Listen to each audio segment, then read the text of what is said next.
Chers collègues, Monsieur Rousselet, je vous souhaite la bienvenue.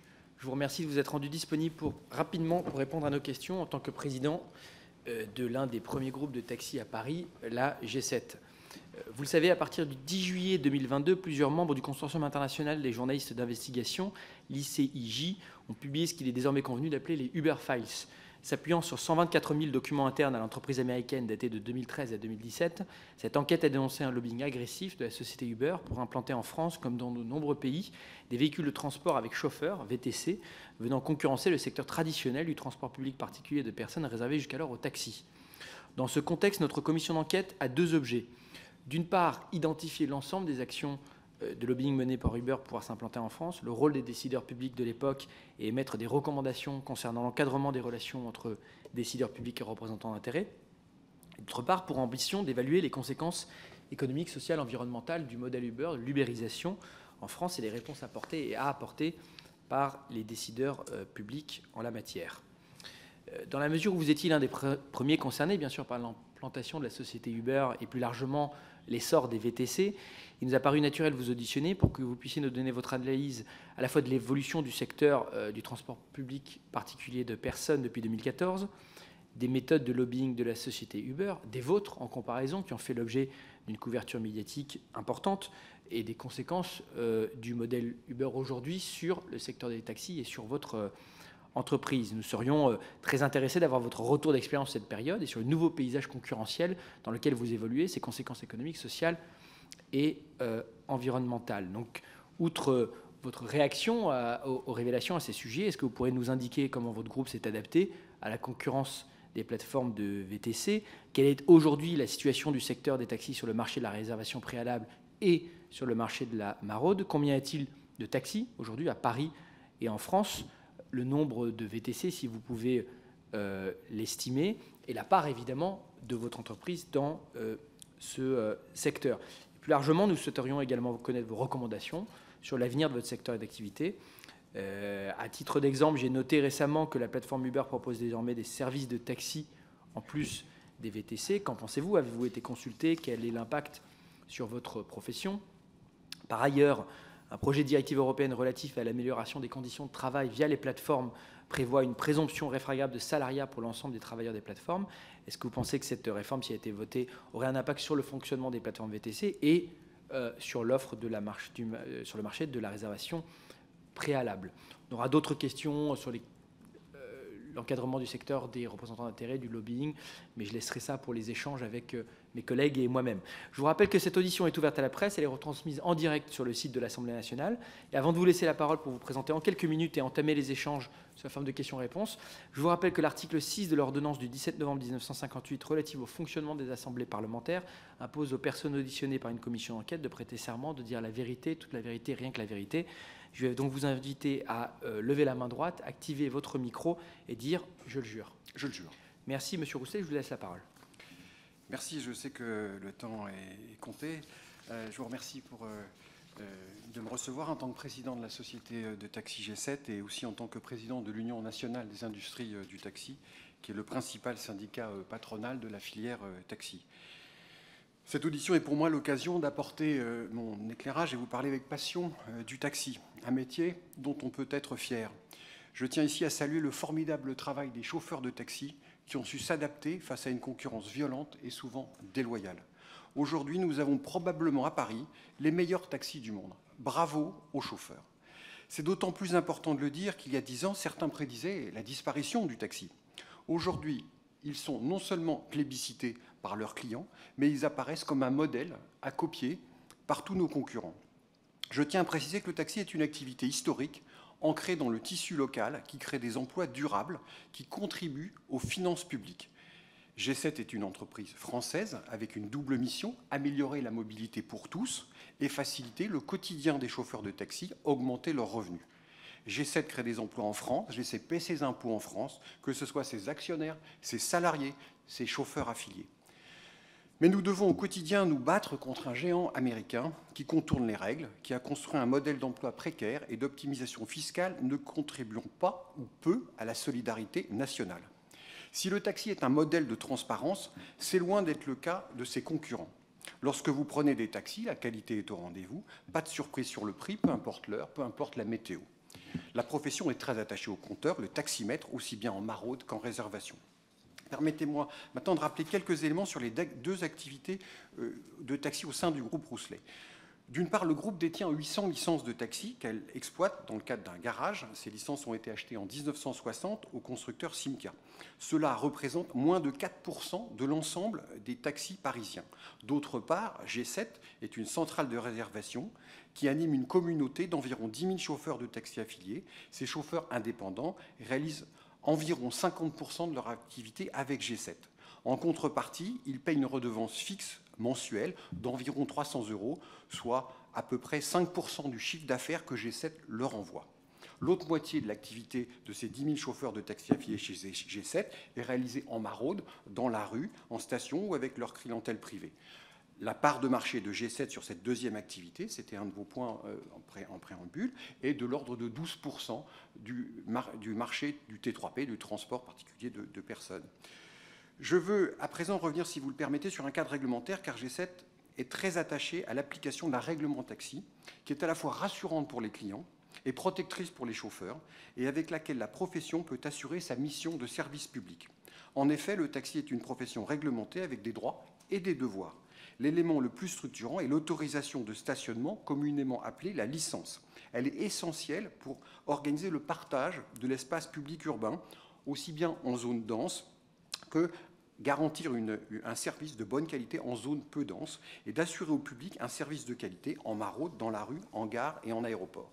La licence permet de trouver en permanence le juste équilibre entre des intérêts de toutes les parties prenantes, les passagers, les chauffeurs et la collectivité. En contrepartie de la licence, les chauffeurs de taxi sont soumis à un certain nombre de règles strictes, comme l'obligation de prise en charge sur la voie publique, une zone d'activité limitée, des équipements embarqués obligatoires et évidemment un tarif réglementé pour assurer aux passagers le juste prix et pour garantir aux chauffeurs une juste rémunération. Ces éléments font du taxi un service public de mobilité au service de tous sur tout le territoire. Les pouvoirs publics s'appuient régulièrement sur notre profession pour assurer certains besoins de mobilité, par exemple dans le transport des soignants. La G7, pendant le confinement de la Covid, a transporté plus de 300 000 soignants. Ça, c'est pour mon propos liminaire sur l'organisation du métier. Si vous en êtes d'accord, si vous me laissez quelques minutes de plus, Monsieur le Président, je peux vous proposer un éclairage sur la chronologie des événements après le rapport Attali de 2008. Je poursuis donc. En janvier 2008, le rapport Attali intègre différentes recommandations concernant le taxi, dont l'augmentation du nombre de licences. La plupart de ces préconisations ont été mises en place dans le cadre d'un protocole d'accord. Cet accord a été signé en mai 2008 entre les 10 principales organisations professionnelles de taxi et l'État, représenté par la ministre de l'Intérieur de l'époque, Mme Michèle Alliot-Marie, après 75 heures de négociations au ministère. Cet accord prévoyait de passer de 15 600 taxis en 2008 à 20 000 taxis en circulation à Paris en 2012. De plus, cet accord introduit un index économique pour faire évoluer le nombre de licences dans le temps. Avec cet accord, la profession a pleinement joué le jeu d'une adaptation de l'offre à la demande. En parallèle, en juillet 2008, le Parlement crée un statut nouveau d'auto-entrepreneur. Je relève aussi que c'est en 2008 que G7 lance sa première application de commande de taxi, c'était à l'époque sur le BlackBerry. Puis en 2009, le Parlement crée un secteur totalement déréglementé de véhicules de tourisme avec chauffeur sur réservation. Suite à cela, le secteur a connu un choc d'offres immense et inédit, avec la création de 30 000 VTC, soit un triplement de l'offre de transport, sans évidemment que le nombre de clients n'ait, lui, été multiplié par 3. Le développement du numérique a permis de dévoyer l'esprit des lois de 2008-2009 en brouillant la frontière entre la réservation préalable et la maraude. De nouveaux acteurs ont exploité ces failles réglementaires et cette explosion de l'offre a engendré d'importantes externalités négatives en termes de congestion urbaine, de pollution, mais surtout en dégradant fortement les conditions de travail des taxis. Les taxis ont vu leurs revenus baisser fortement. Cela a été une période particulièrement difficile pour les chauffeurs. Beaucoup ont perdu leur capital retraite, car la valeur de la licence qu'ils avaient achetée est passée de 240 000 € à 120 000 € en quelques mois. Cette évolution brutale et non maîtrisée du secteur a engendré de nombreux drames familiaux et humains. Après plusieurs années de troubles sociaux, et de concertation, 2 lois sont venues clarifier le cadre réglementaire. Une première en 2014 et une seconde loi en 2016, dite loi Grand-Guillaume. Néanmoins, l'équilibre concurrentiel actuel demeure précaire. Les différentes lois ne sont pas pleinement appliquées sur le terrain. Ainsi, le taxi souffre de racolage, l'existence de chauffeurs illégaux. Cette commission d'enquête, je l'espère, nous donnera l'occasion de parler du taxi du futur et de la nécessité d'appliquer les lois existantes pour que l'ensemble de notre profession continue à investir dans ce bel écosystème. Les chauffeurs pour avoir toujours des voitures qui sont appréciées des clients et nous, la G7, qui investissons massivement. On parle de 17 millions d'investissements en cette année pour avoir la meilleure application du marché. Merci pour votre attention et votre temps. Merci beaucoup, Monsieur Rousselet. J'aurais quelques questions. Déjà, juste peut-être pour revenir sur la situation actuelle, vous parlez d'un service plébiscité par les clients, mais pourtant d'une nouvelle offre qui arrive des VTC et qui, selon vous, ne crée pas de clientèle supplémentaire. Je crois que c'est ce que vous avez dit, c'est-à-dire que, et donc venant créer une concurrence au secteur des taxis. Or, le secteur des taxis, ou en tout cas votre entreprise, aujourd'hui, presque 8 ans à peu près, après l'arrivée des VTC, se porte bien. Donc la clientèle est restée robuste. La guerre, elle est sans merci. Donc vous avez raison. La mobilisation des chauffeurs, elle a été exceptionnelle. Nous-mêmes, on a fait notre part du chemin. Mais on est sur un marché, le transport, la mobilité urbaine, on est sur un marché où vous n'allez pas 2 fois au cinéma, vous y allez qu'1 fois. Donc le nombre de transports peut suivre l'évolution de l'activité économique, mais bien souvent, la création de ces VTC a eu comme conséquence des déports de mobilité. Celui qui avait l'habitude de marcher, celui qui avait l'habitude de prendre un métro, un bus, bon, bah, pourquoi pas prendre un VTC dont le prix, en général, et souvent, ça a été dit dans les auditions précédentes par M. McGann, totalement décorrélé de la réalité économique, avec des prix subventionnés, avec du dumping. Je cite M. McGann. Donc, vous voyez, beaucoup de déports. En attendant, la profession, elle s'est mobilisée. Moi, je peux vous donner les chiffres. On est transparent. Le taxi, c'est sa marque de fabrique, c'est son ADN. Je ne suis pas coté, mais hier, on a fait 53 000 courses. L'année dernière, on a transporté 25 millions de passagers, 15 millions de demandes de courses. Donc oui, on s'est mobilisé, bravo. Mais le choc a été très, très rude. Alors que l'accord de mai 2008, qui était un accord compliqué, n'oublions pas que le taxi, c'était en confluent de différents intérêts. Le chauffeur, il faut bien qu'il gagne sa vie de manière honorable pour avoir la meilleure qualité de service pour vous, les clients.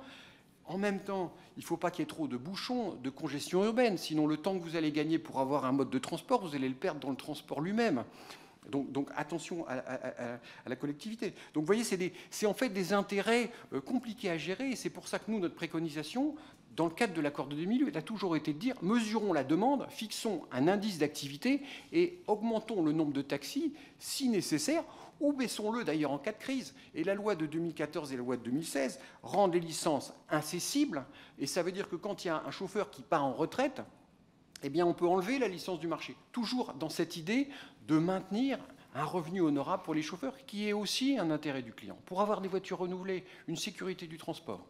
Pardon d'avoir été un peu long, Monsieur le Président. Non, pas du tout. Mais pour revenir sur cette question de la demande, puisqu'en fait c'était au cœur du rapport Attali, naturellement, sur la libération de la croissance, l'idée qu'il y avait un certain nombre de secteurs, dont le vôtre, qui bénéficiaient de rentes de situation, de monopole.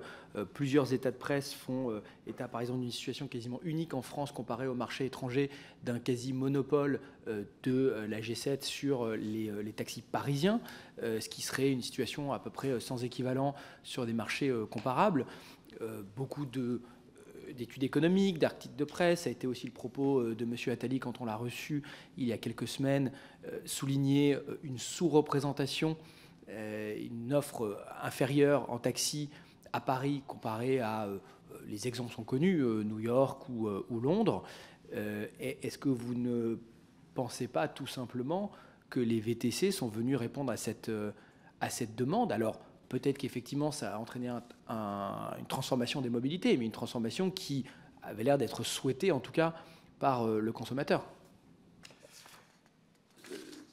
Si vous voulez, Monsieur le Président, quand on a un concurrent, ça a été dit au travers de vos auditions, qui a un budget de lobbying de 90 millions d'euros, nous, on est le petit poucet. Il n'y a pas de monopole G7. C'était mon propos C'est pas liminaire. 90 millions d'euros en France. Hein. 80 millions de dollars. Non, oui, à l'échelle mondiale, bien sûr, bien sûr. Oui, oui. Oui, mais même une petite partie. La France est le deuxième marché de Uber, d'après ce qu'on peut lire. Il n'y a pas de monopole de la G7. C'est 4% des autorisations du marché parisien. Encore une fois, et 12% sur le nombre de courses réalisées par le T3P. J'aimerais bien avoir monopole, mais ce n'est pas le cas. Ce n'est pas le cas. Sur l'offre, les comparaisons entre les différentes capitales. Alors, c'est un sujet qui, évidemment, est compliqué, parce que vous avez énormément de paramètres. Quand Paris est une petite ville, le Grand Londres, c'est 2 fois plus grand. New York, c'est 3 à 4 fois plus grand. Le nombre de taxis est équivalent. Vous avez tout à fait raison, Monsieur le Président, de dire qu'il y a plus de VTC dans des capitales comme Londres et New York. Mais si on zoome sur le sujet, les statistiques nous montrent qu'on a des transports en commun exceptionnels.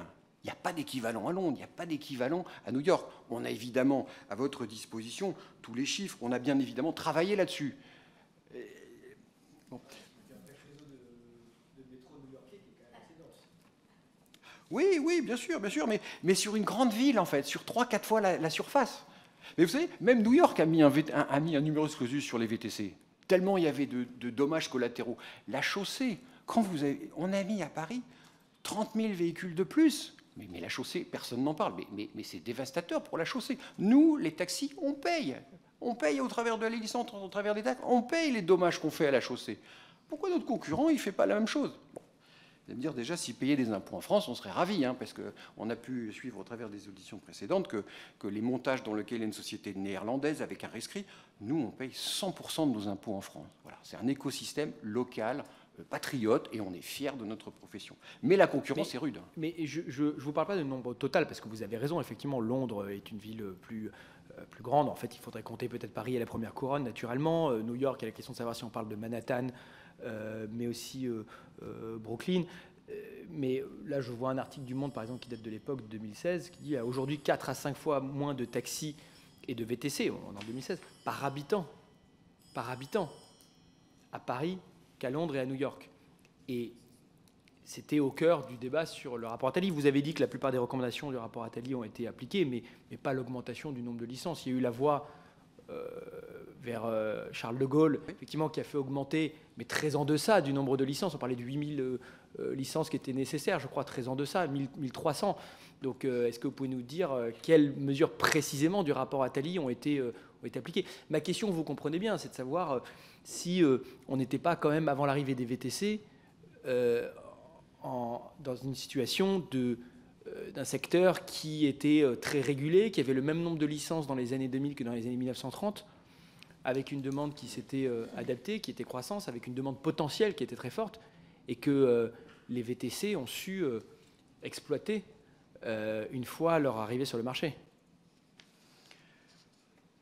Si vous voulez, le rapport Attali a déclenché la concertation de mai 2008. C'est l'État. Hein. L'État n'a pas augmenté le nombre de taxis. Les chauffeurs de taxi sont une profession remarquablement intelligente. Ils ont bien compris que quand il y a une demande supplémentaire de clients, il valait mieux qu'on crée un taxi de plus plutôt qu'un VTC. Les taxis, ils défendent une concurrence loyale. Donc, ils préfèrent avoir plus de taxis que plus de VTC. Sur le débat, si vous voulez, sur la répartition entre les transports en commun et le T3P, c'est un débat d'experts. Moi, je ne veux pas ennuyer l'Assemblée, hein, mais les déplacements de transport en commun par habitant et par an, vous avez un indice de 736 pour Paris, vous avez 322 pour New York. New York, il n'y a plus du tout de voitures individuelles. Donc, vous voyez, là, on a une très bonne, on peut en être fier, on a des transports en commun largement subventionnés par les contributions des entreprises. Et tant mieux, c'est la mobilité pour tous. On a 2 fois plus de capacité de transport en commun à Paris qu'à New York. La marche, on a une petite ville, on marche. Pardonnez-moi, madame la rapporteure. On a une petite ville, on fait beaucoup de choses à pied. On fait beaucoup de choses à vélo. Le développement du vélo est formidable pour Paris. Mais à New York, vous n'avez pas envie d'aller à Brooklyn en vélo, hein. Par contre, ici, vous utilisez beaucoup les vélos. Ça s'est beaucoup développé. Et tant mieux, c'est des mobilités douces. D'ailleurs, on est complémentaires, taxi et vélo. Tout ça, c'est la décarbonation de l'économie. Vous savez qu'on a la première entreprise, la première flotte européenne de véhicules hybrides, hein. On a 60% de notre offre de taxi, et bravo aux chauffeurs qui investissent dans la mobilité décarbonée. 60% de notre réseau G7 est constitué de véhicules hybrides ou électriques. Pour revenir donc sur l'arrivée d'Uber, vous parlez des méthodes de lobbying d'Uber. Moi, je voudrais vous interroger. Donc à ce moment-là, quand vous êtes à la tête des G7, vous voyez arriver Uber. Comment est-ce que vous structurez votre dialogue avec les pouvoirs publics? Combien de ministres vous pouvez rencontrer? Vous êtes une entreprise influente, en tout cas présentée comme telle à Paris, avec un accès aux décideurs publics. Est-ce que vous pouvez nous parler du dialogue que vous avez eu avec les dirigeants de l'époque? Bien sûr, bien sûr. Il y a, en fait, le taxi fait son métier sur un bien public, sur la chaussée. Donc notre travail avec l'État, avec les différentes administrations, avec les maires, hein, qui ont le pouvoir de créer des autorisations de stationnement partout en France, il est constant. D'autant qu'en fait, le taxi, il dépend de plusieurs ministères. Vous savez que les différentes lois ont changé le ministère de tutelle. Avant, c'était le ministère de l'Intérieur, et à la demande des VTC, ça a été transféré au ministère des Transports. Donc on est en permanence en contact avec le ministère des Transports. On est en permanence en contact avec Bercy pour expliquer, comme notre tarif est réglementé, quelles sont l'augmentation de nos charges, afin que les chauffeurs de taxi ne soient pas pris entre un tarif réglementé et une augmentation trop forte de leurs charges. Vous savez que les taxis, la transition énergétique, et là aussi je leur tire de mon chapeau, elle coûte cher. Je ne parle pas du carburant. Donc on est aussi en contact avec donc le ministère de l'économie. On a un travail avec l'administration permanent, constant, puisqu'on utilise un bien public que l'État gère, la chaussée. Tout ça est tout à fait normal, et le contraire serait inquiétant.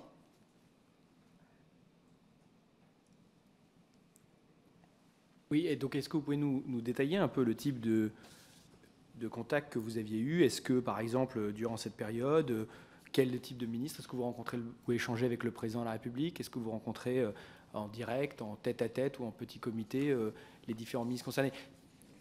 La précision de mes questions est liée au fait qu'on dispose aujourd'hui, en l'occurrence, de ces informations pour Uber, vous comprenez bien, grâce aux lanceurs d'alerte, mais c'est intéressant justement de pouvoir faire une cartographie des différentes relations qu'il y a pu y avoir entre les acteurs et les pouvoirs publics de l'époque. Bien sûr, je comprends tout à fait, votre demande est tout à fait légitime. Oui, vous parlez des contacts que j'ai pu avoir avec les différents ministres ou ministères à l'époque. J'ai rencontré notre président de la République alors ça a été, j'ai la date précise, puisqu'en fait, donc notre président de la République, Emmanuel Macron, avait mis ça, rendu public à son agenda, et donc c'était le 9 septembre 2015, et à la sortie du rendez-vous que j'ai eu avec Emmanuel Macron, oui, absolument, oui, je n'ai jamais rencontré le précédent. Je n'ai jamais mis les pieds à l'Élysée depuis 15 ans. Donc effectivement, j'ai rencontré Emmanuel Macron, M. Lacresse, M. Koller, le 9 septembre 2015. Donc le président de la République d'aujourd'hui, je crois qu'il est donc avait mis à son agenda, rendu public notre rendez-vous, et c'est très bien. On a passé une bonne heure ensemble à essayer de comprendre, d'interpréter ce qui se passait. Où moi, j'ai essayé comme je l'ai dit dans mon communiqué de presse du 9 septembre 2015, où j'ai attiré son attention sur la nécessité, sur la gravité de la situation. Il y avait les lotis qui avaient explosé. C'est d'ailleurs pour ça qu'il y a eu la loi Grand-Guillaume en 2016. En 2014, il y avait donc la première loi. Je demandais à l'ensemble des contacts que j'avais dans les ministères, dans les administrations, à ce qu'on puisse faire respecter la loi. Une des grandes difficultés qu'on a, on est passé de 15 000 taxis à 50 000 taxis plus VTC, et on est passé de 80 Bauer à 100 Bauer. Bauer étant la police des taxis et des VTC. Et on peut en vouloir à personne. Simplement, l'État ne s'est pas doté des moyens pour contrôler un nombre de véhicules qui a été multiplié par 3. Du coup, les chauffeurs de taxi ont été dans une situation extrêmement délicate. On sait qu'avec le smartphone, la limite entre la maraude Et la réservation est quand même un peu fine. C'est quasiment le même temps pour commander un VTC que pour aller à la station de taxi du coin. Et ça, c'est extrêmement préjudiciable aux chauffeurs de taxi qui ont investi dans une licence, qui se forment, qui font contrôler leur véhicule tous les ans, qui s'équipent avec des horodateurs pour être sûr que le chauffeur a bien dormi et donc qu'il n'y a pas de risque d'endormissement du chauffeur quand il transporte un passager. Et c'est arrivé chez nos concurrents, hein, plusieurs fois quand ils allaient à l'aéroport. Moi, j'ai des amis qui m'ont dit, donc je prends plus que des taxis maintenant parce que mon chauffeur, ça faisait 15 heures qu'il travaillait, il s'est endormi en allant m'accompagner à Roissy. Enfin bon, c'est tout l'intérêt du secteur réglementé par rapport à un secteur déréglementé. Mais ceci dit, le législateur, dans sa grande sagesse, laisse le choix au client. Vous voulez soit un Uber, soit un G7. C'est le client qui choisit. C'est une compétition au mérite. Voilà. Alors c'est vrai que, vous en parliez tout à l'heure, Monsieur le Président, c'est vrai que nous, on est toujours très soucieux de la loyauté de cette concurrence. Voilà. Parce que c'est quand même, c'est quand même David contre Goliath. Donc vous voyez, on ne demande pas à ce que l'État nous aide. On a pris notre destin en main. Les chauffeurs l'ont fait et bravo. On investit tous beaucoup dans notre métier, mais par contre, la concurrence, elle doit être loyale, parce que sinon, on n'a aucune chance contre une société qui a perdu déjà 30 milliards pour tuer toutes les entreprises de taxi au monde. Et c'est David qui gagne et qui devient roi. Je ne sais pas, mais c'est une bagarre. C'est gentil, mais c'est une bagarre en tout cas de chaque instant, parce que la concurrence, elle est permanente. Là, il y a encore une offre. Vous en parliez dans votre introduction. Vous disiez, mais Uber a lancé Uber Taxi. Est-ce que G7 a été consulté? G7 n'a pas été consulté. La guerre, elle est sanglante. Vous disiez, mais est-ce que ça a un impact? Moi, comme opérateur de taxi, parce que je ne ferai pas de VTC, je l'ai dit aux chauffeurs, hein, on a une loyauté réciproque. Si vous voulez, quand il y a des courses de taxi qui sont faites à 80% du prix du compteur, hein, quand il y a des courses de taxi à 4 € ou 5 €, j'estime que c'est le prix prédateur. Rien n'a changé depuis les déclarations de M. McGahn. Il y a encore une stratégie du chaos pour pouvoir tuer tous les acteurs locaux et pour pouvoir récupérer à leur profit l'ensemble des clients. La guerre, elle est frontale, elle est totale. Encore aujourd'hui. J'ai plusieurs questions là sur la relation avec les décideurs publics. Après, je reviendrai sur le modèle économique, mais je laisserai d'abord parole à la rapporteure et mes collègues, bien entendu. Mais juste pour revenir sur la relation avec les décideurs publics, donc vous avez parlé d'une rencontre avec le ministre de l'économie. Est-ce que vous pouvez nous dire, par exemple, le ministre de l'Intérieur, combien de fois vous avez pu rencontrer le ministre de l'Intérieur lors de la période, par exemple, couverte par les Uber Files, c'est-à-dire entre 2014 et 2017 ? Écoutez, j'ai dû rencontrer, entre 2014 et 2017, j'ai dû rencontrer, il n'y a rien il n'y a pas de cachotterie, hein, tout est transparent, donc j'ai dû rencontrer, en général, je voyais une fois quand il y avait un nouveau ministre de l'Intérieur pour lui présenter l'économie du taxi, pour qu'il comprenne les problématiques auxquelles nous nous heurtions. Donc j'ai dû rencontrer peut-être Bernard Cazeneuve, j'ai dû rencontrer Manuel Valls. Je ne me souviens plus exactement à cette époque quel était le ministère de l'Intérieur, mais c'est une procédure normale. C'était le ministère de tutelle. Vous voyez, il est Bernard Cazeneuve. Valls avant et Cazeneuve, oui. Voilà. Donc à chaque fois, je les rencontre parce que c'est le ministère des tutelles. Donc c'est l'État qui décide hein, sur le partage de la chaussée entre les différents usagers. Donc c'est une procédure tout à fait normale et saine en fait. Hein, encore une fois, pour l'intérêt de tous. Hein. Bien sûr. Est-ce qu'il vous arrivait de pouvoir avoir des échanges de SMS avec Bernard Cazeneuve ou Manuel Valls ? En 2015, franchement, je ne sais pas. C'est pas impossible. Hein, c'est pas impossible. Quand il y a eu des troubles sociaux, on était tous à l'œuvre pour essayer de calmer le jeu. Donc on a tous une responsabilité vis-à-vis de notre collectivité. Donc s'il y a des malentendus à dissiper, l'UNIT est toujours là, en premier, solidairement avec les autres fédérations de taxi, pour calmer le jeu, pour dissiper les malentendus, pour essayer de trouver des chemins de concertation. Donc c'est tout à fait possible. 75 heures de négociation au ministère de l'Intérieur. Hein, encore une fois, on est en permanence dans des équilibres dynamiques et où chacun, où vous les clients, vous voulez un taxi ou un VTC toujours plus vite. Mais en même temps, si on met trop de taxis et de VTC, ben, votre trajet, au lieu de mettre 5 minutes, au lieu de mettre 20 minutes, il va en mettre 30. Vous voyez, donc on est des équilibres. Je partage complètement cet avis. Je pense qu'il est normal, effectivement, pour les décideurs publics d'avoir un contact régulier, même direct, avec les acteurs de l'industrie. Est-ce que vous avez eu des contacts directs avec le président de la République de l'époque, M. Hollande ? Moi, je n'ai jamais été à l'Élysée pendant Je connais François Hollande. Je n'ai jamais été à l'Élysée pendant les 5 ans. Non, je crois que tout ça a été laissé à l'appréciation des deux parlementaires hein, qui ont beaucoup travaillé et on peut leur rendre hommage, hein, puisqu'il fallait là encore écouter tout le monde pour trouver les voies étroites. Mais non, je crois que j'ai pas eu de contact pendant le quinquennat avec François Hollande. Non, ça relevait pas de. C'est pas. Il y a des sujets plus importants. Pas d'échange de SMS avec le président Hollande? Non, pas pendant son quinquennat. Peut-être qu'il y en a eu avant, pendant la campagne présidentielle, peut-être qu'il y en a eu après, oui, après, bon rapport avec François Hollande, qui a essayé de trouver ce juste milieu, encore une fois, entre le client, le chauffeur de taxi, qui est un métier honorable, il faut le défendre, et la collectivité, qui ne doit pas subir des congestions de circulation, de la pollution excessive avec un trop grand nombre de véhicules.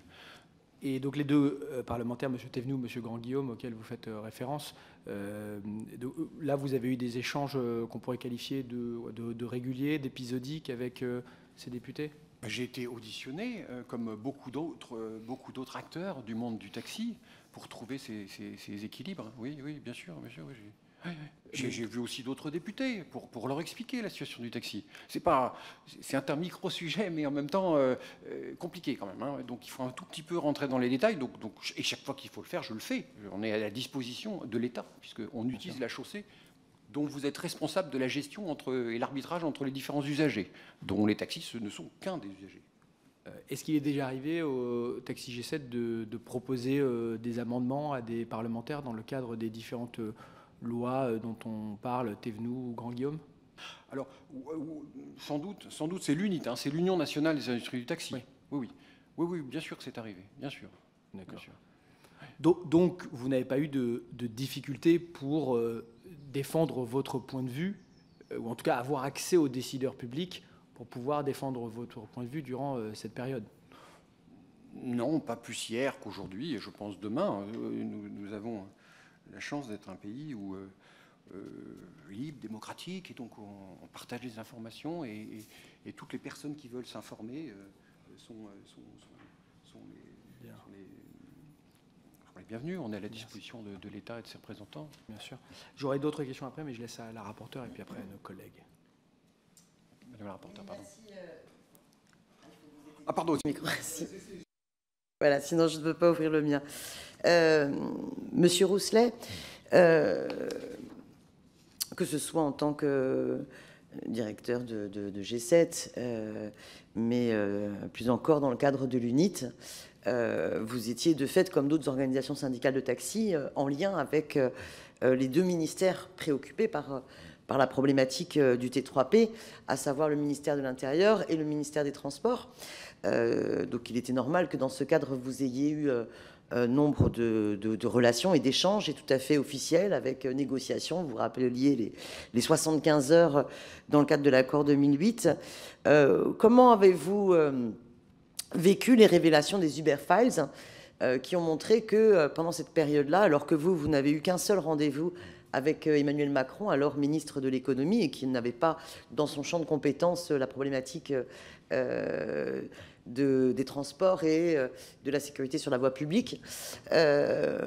Comment avez-vous réagi à la découverte que 17 échanges au moins significatifs dans leur caractérisation par les journalistes, le consortium qui a étudié toutes les données révélées par Marc Magan, le précédent ministre de l'économie Emmanuel Macron avait donc eu au moins 17, lui et son cabinet, 17 échanges significatifs avec la direction d'Uber. Et donc l'ensemble de ces révélations d'Uber Files montrait un soutien durable dans le temps, ayant abouti à plusieurs interventions, dont notamment ce qu'Emmanuel Macron nommait lui-même de deal avec Uber, qui visait à cet échange, fermeture de l'application totalement illégale, qui aurait dû être par ailleurs fermée par les pouvoirs publics, Uber Pop, en échange de l'abaissement des exigences de formation permettant à Uber de pouvoir mettre encore plus de chauffeurs VTC sur le marché. Comment avez-vous vécu cela ? Juste un élément tout de même de précision. Quand vous dites que Bercy n'a pas comme autorité le secteur, c'est vrai par exemple pour la gestion des licences qui dépendent de Beauvau, ce n'est pas vrai pour la question de la régulation du secteur des VTC ou de l'auto-entrepreneuriat qui dépendent du ministère de l'économie.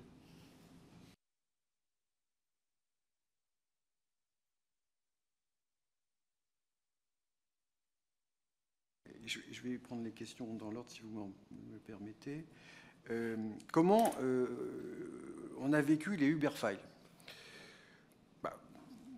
Moi, je pense qu'avec tout le travail honorable de cette commission, on va enfin pouvoir avoir un concurrent qui paie des impôts en France.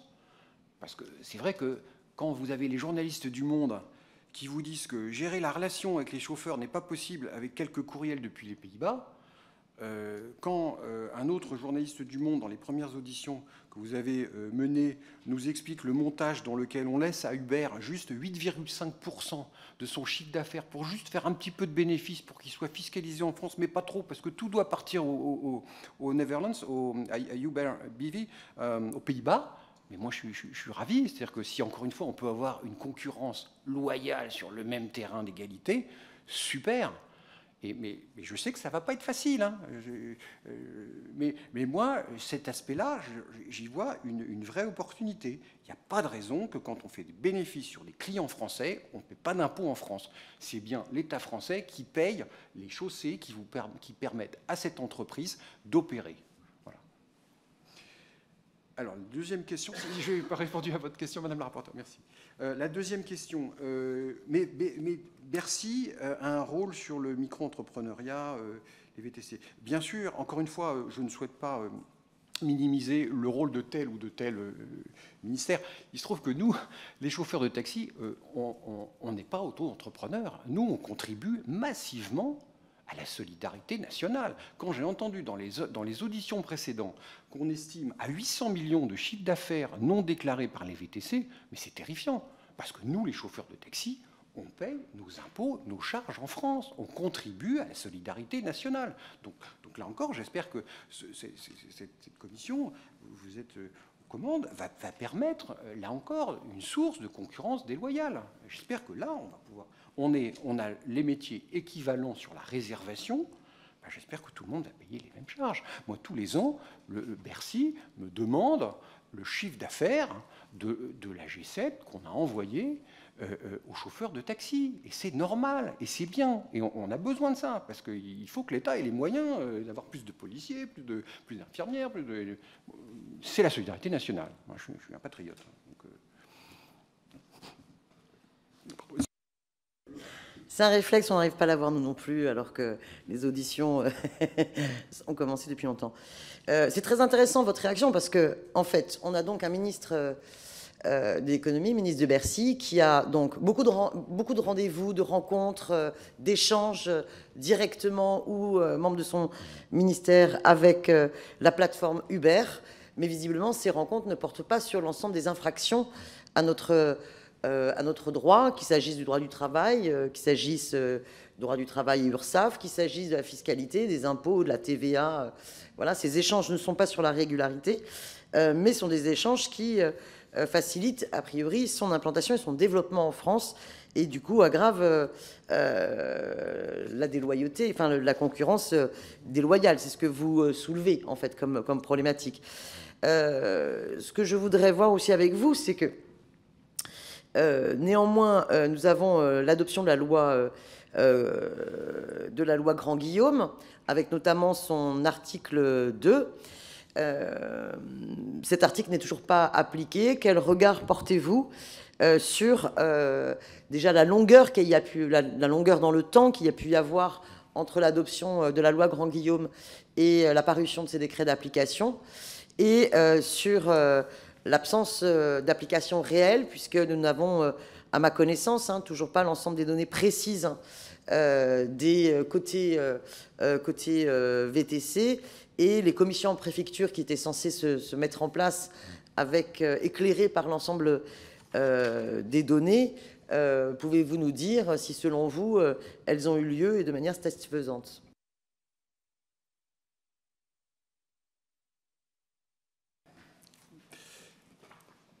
C'est vrai qu'on a besoin de data.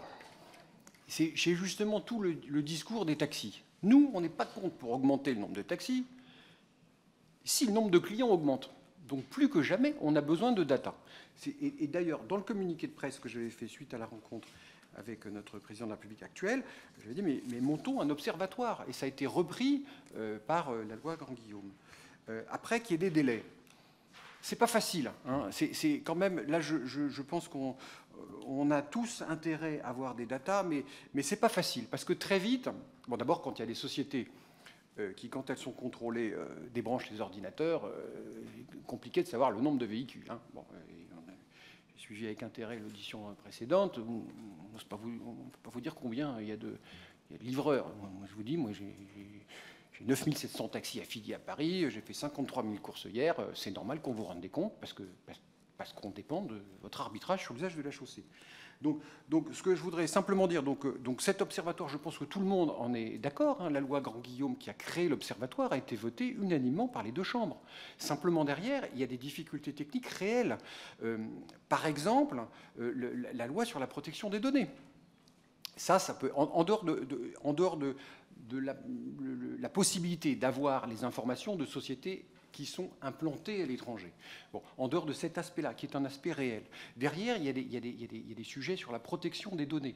Bon, ceci étant dit, aujourd'hui, je ne peux pas vous dire exactement combien il y a de VTC. Peut-être 27 000. Mais si vous voulez, en tout cas, les ministères y travaillent, l'administration travaille sur ce sujet. En fin 2022, toutes les organisations professionnelles de taxi ont été reçues par le ministère des Transports, par le ministère des Transports, pour lancer ce chantier de collecte des données. Nous l'UNIT, on a relayé le sondage du ministère auprès de nos adhérents pour collecter des données. Tout ça, on fait le job. Mais moi, je veux jeter la pierre sur personne, parce que c'est pas facile. Hein, et les données sur la protection personnelle qui sont tout à fait légitimes, bien souvent il y a la CNIL qui dit oh là là, bonne idée, mais c'est pas possible. Et heureusement qu'il y a la CNIL pour protéger les données de l'ensemble d'entre nous. Voilà. Donc, mais vous avez raison, Madame la rapporteure, on a besoin de données, on a besoin de quantifier, on a besoin de se dire, mais attendez, est-ce que là il n'y a pas une offre de transport excessive, ce qui va mettre en difficulté les chauffeurs, quels qu'ils soient d'ailleurs, VTC plus taxi. Est-ce qu'elle n'est pas surnuméraire? Est-ce qu'on n'est pas en train de vider la RATP? Ah oui, mais si on vide la RATP, comment on va faire? Parce qu'on a mis les trains. Donc si plus personne les fréquente, on va avoir des problèmes. On va être obligé d'éliminer quelques rames. Mais ça va être un drame pour ceux qui ne veulent pas prendre soit des taxis, soit des VTC. Donc on a besoin de données. Vous avez 100% raison. Est-ce que je peux vous demander le chiffre d'affaires de la G7 en 2022?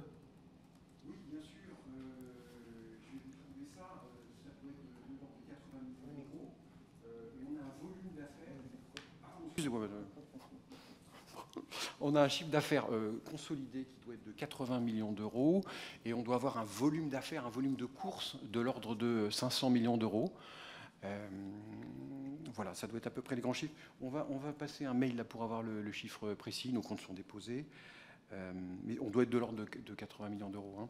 Et 500 millions d'euros, c'est le volume global qui transite par nos caisses. Vous savez que, contrairement à l'idée reçue, 100% de la recette que vous voyez sur le taximètre est donnée aux chauffeurs de taxi. C'est normal, c'est lui l'opérateur. Vous voyez, le business model de G7, qui est très différent de celui du VTC, nous, on prend aux environs de 5%. C'est un fixe pour la plateforme, pour le central de réservation G7, quand nos concurrents prennent 25%. Et d'ailleurs, c'est intéressant de voir qu'en fait, ce différentiel d'à peu près 20 points permet aux chauffeurs d'acheter une licence et de se constituer un capital retraite. C'est-à-dire, plutôt que d'avoir 25% qui partent aux Pays-Bas, nous, on a un business model dans lequel on prend 5% pour investir 17 millions sur l'informatique, j'en ai parlé tout à l'heure, et pour faire vivre notre communauté, notre entreprise, et pour investir. Mais il n'y a pas d'accaparement dans le partage de la valeur ajoutée qui est un élément important pour qu'encore une fois, si vous voulez avoir une bonne qualité de service pour le client, il faut que le partage de la valeur ajoutée entre le chauffeur et la plateforme soit équitable, soit juste. Il faut que chacun puisse gagner sa vie. Donc 80 millions d'euros en 2022. Et quelle a été l'évolution sur les 10 dernières années, si on compare par exemple à 2014, 2013 ? Au pic, on a eu une des baisses de chiffre d'affaires importantes. Hein, comme les chauffeurs de taxi, nos destins sont liés. Hein, l'un ne peut pas réussir sans l'autre et réciproquement. Donc on a eu des baisses de chiffre d'affaires au moment où on a eu l'irruption des VTC, l'Uberpop, enfin on a eu une avalanche avec des prix prédateurs. Donc là on a une baisse de chiffre d'affaires et le redressement de G7 fait qu'aujourd'hui on est revenu à des bons niveaux d'activité, on est revenu aux chiffres d'avant Covid, on investit énormément, tout le monde investit, tout l'écosystème G7, et chacun a sa part. Et on peut vous donner des chiffres très précis, il n'y a pas de cachotterie, on est à l'Assemblée nationale là, donc... Et combien est-ce que vous investissez en affaires publiques et en communication? Affaires publiques de l'ordre de... Oui, de l'ordre de 100 000 euros à peu près, oui. D'accord. Peut-être un petit peu plus, parce que, oui, encore qu'on a des affaires publiques qui sont divisées en différentes filiales, en fait. Donc on peut dire à peu près 100 000 euros. Et quand on parle des relations avec les chauffeurs, est-ce que vous pouvez nous dire la part que vous avez d'indépendants et de locataires gérants? La part de... Alors donc on est à 100% en location-gérant sur les 800 licences, 4% des licences parisiennes. Donc là, la loi Thévenoud a interdit la location que la G7 faisait depuis les années 70. On a dit, attendez, vous arrêtez ce business model-là. Donc c'est pas grave, on est des entrepreneurs, on s'adapte. Donc on est passé à 100% en location gérant sur l'activité sur les 800 plaques, donc sur le garage qui exploite en location longue durée les véhicules équipés taxi.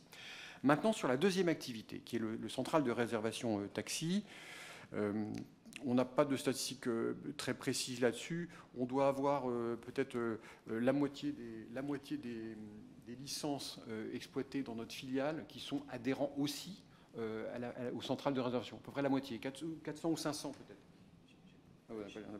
400 ou 500. C'est pas obligatoire évidemment, puisqu'on a deux entités séparées. Mais sur l'essentiel des 9700 affiliés sur la centrale de réservation G7 sont des artisans qui ont acheté leur licence.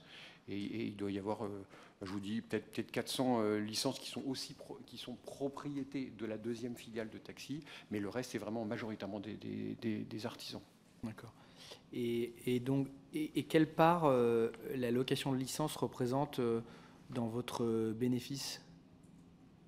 Alors, donc il n'y a pas de location de licence, ça c'est interdit par la loi. Donc en fait, vous ne pouvez l'exploiter que dans le cas d'un contrat de location-gérance avec la licence et un véhicule. Ce qui est très important, puisque ça garantit qu'on a un véhicule mis à la disposition du chauffeur. Donc c'est toute l'économie, c'est un garage en location longue durée. Moi, ce que je peux vous dire, c'est que de mémoire, on est... Vous voulez quoi, quel solde intermédiaire de gestion vous voulez sur oui, la part dans le bénéfice de la location-gérance. La G7, le central radio, c'est ça? Oui. Et puis la partie garage, en fait, location longue durée. Attendez, il faudrait que je retrouve les comptes 2021. Parce que là, j'ai par exemple un article qui dit que, je le cite, c'est un article de l'Obs qui a été primé, qui dit le secret le mieux gardé de Nicolas Rousselet, c'est qu'il réalise 97% de son bénéfice, alors on est en 2012, je précise, à travers seulement deux activités qui pèsent un petit tiers de son chiffre d'affaires, la centrale radio et la location de licence. C'est 97%, alors c'est peut-être moins aujourd'hui, mais ça veut dire que ça représenterait quand même une part assez... Oui, assez importante de votre activité. Alors, attendez, moi je peux vous donner les ordres de grandeur sur 2021. Pardon. Non, excusez-moi. Moi je vous interroge juste sur cette 97% du bénéfice à travers seulement deux activités qui pèsent un petit tiers du chiffre d'affaires, c'est-à-dire la centrale radio et la location de licence. Moi ce que je peux vous dire, c'est que on ne nous a pas épargné grand-chose à l'époque de la guerre sanglante avec Hubert, y compris. D'ailleurs, j'ai vu dans vos auditions, j'ai vu qu'il y avait des détectives qui ont été utilisés par mes concurrents pour me suivre, connaître ma famille et tout. Ils ont dû s'embêter parce que j'ai qu'une femme, je ne prends pas de stupéfiants, je fais du vélo et je ne bois pas d'alcool. Ça n'a pas dû être marrant pour les anciens de la DGSE. Bon, M. Magan a terminé quand même pendant des années sous protection policière parce qu'il était menacé par des taxis. Donc, effectivement, c'était avec garde du corps en tout cas. Donc c'était effectivement une ambiance très tendue et on a pu entendre un certain nombre de témoignages aussi sur les violences, que ce soit en 2008 lors de la mobilisation contre les conclusions du rapport Attali ou les violences en 2015-2016 aussi lors des manifestations de taxi. Donc effectivement, il y avait beaucoup de violences à cette époque. tout cas, les violences sont condamnables de toutes parts, naturellement, bien évidemment. Hein. Donc le groupe, à l'époque, qui s'appelait groupe G7, tire l'essentiel de ses activités, de l'activité taxi, c'est tout à fait normal. La G7 a été créée en 1905, il n'y a pas de mystère là-dessus. Qu'est-ce que je peux vous dire d'autre là-dessus qui pourrait vous intéresser? Non, on a d'autres activités dans le groupe Housselet. J'ai créé une société qui fait de la location de box de rangement qui s'appelle Homebox. On est le numéro 2 en Europe. Là aussi, on se bagarre contre un géant, hein, un opérateur qui s'appelle Public Storage, qui est coté à la bourse de New York. On a de la location de voitures aussi, hein, avec ADA. Mais qu'à l'époque, ces activités étaient moins développées que le taxi. Donc oui, que le taxi représente une part importante de nos résultats, nous sommes avant tout une société de taxi, c'est tout à fait logique. Et est-ce que vous avez un intérêt économique où vous aviez, moi ce qui m'intéresse là, c'est un petit peu avant l'arrivée des VTC pour comprendre le modèle économique et ce qui a pu ou pas entraîner l'arrivée des VTC. Est-ce que vous avez un intérêt économique à la stabilité du nombre de licences et à l'augmentation de leur valeur? C'est une très bonne question. Contrairement au mythe que mes concurrents ont voulu faire prospérer, il est important que pour les chauffeurs, le capital retraite soit préservé. Et c'est tout à fait honorable. Ils s'endettent sur 7 ou 10 ans pour acheter une licence, qui est une forme de fonds de commerce. Pour ce qui concerne la G7, sauf de manière extrêmement marginale, on n'achète pas de licence de taxi. On a à peu près 800 licences de plus, 1960. Donc moi, je n'ai aucun intérêt à ce qu'elle monte, qu'elle descende. Le seul intérêt la seule considération quant à la valeur de la licence qui m'intéresse, c'est que les chauffeurs ne soient pas maltraités. Voilà. Donc quand on a le prix de la licence qui, à l'époque, a été divisé par 2, ça crée des drames humains. Ça, il y a eu c'était inutile, je pense, cette déflagration. Les chauffeurs se sont adaptés avec beaucoup de courage. J'ai pris un taxi hier et valeur de 2013 de la licence, il l'a acheté en 2013, il l'a acheté à 230 000 €. Moi, je l'ai félicité parce qu'il a une voiture remarquable, il a une cravate, il a une qualité de service qui nous rend fiers. Mais moi, je n'ai pas d'intérêt à ce que les licences, elles augmentent, elles baissent. Je ne fais pas de spéculation sur un bien public. J'exploite des licences. Ça permet, vous savez, la location-gérance, ça permet à un chauffeur de taxi débutant de voir si le métier l'intéresse sans qu'il ait à acheter sa licence. Donc il va la louer chez les loueurs, comme la G7. Et puis, ça va lui permettre, pendant 2-3 ans, c'est à peu près le temps qui reste, ça va lui permettre de thésauriser, donc de constituer un capital initial pour derrière acheter une licence. Voilà. Mais par exemple, donc là, je relis toujours cet article, entre 1990 et 2002, aucune nouvelle licence de taxi n'a été attribuée, alors que le PIB de la région Île-de-France augmentait de 16,9%, le nombre de passagers d'aéroports de Paris de 49%. Il y a, on en a parlé tout à l'heure, 4 à 5 fois moins de chauffeurs pour le transport de particuliers à Paris qu'à Londres ou à New York, explique l'autorité de la concurrence dans son avis du 13 décembre 2009. Selon le chercheur Richard Darbera, les Parisiens font en moyenne 6 voyages par an en taxi, les Londoniens 14, les New-Yorkais 17. Donc là, on n'est pas habitant naturellement. À cause en partie de cette pénurie qui se maintient, même en comptant les VTC, puisque là, on est sur des articles qui sont postérieurs à l'arrivée des VTC. Et on a une stabilité sur quasiment un siècle du nombre de licences.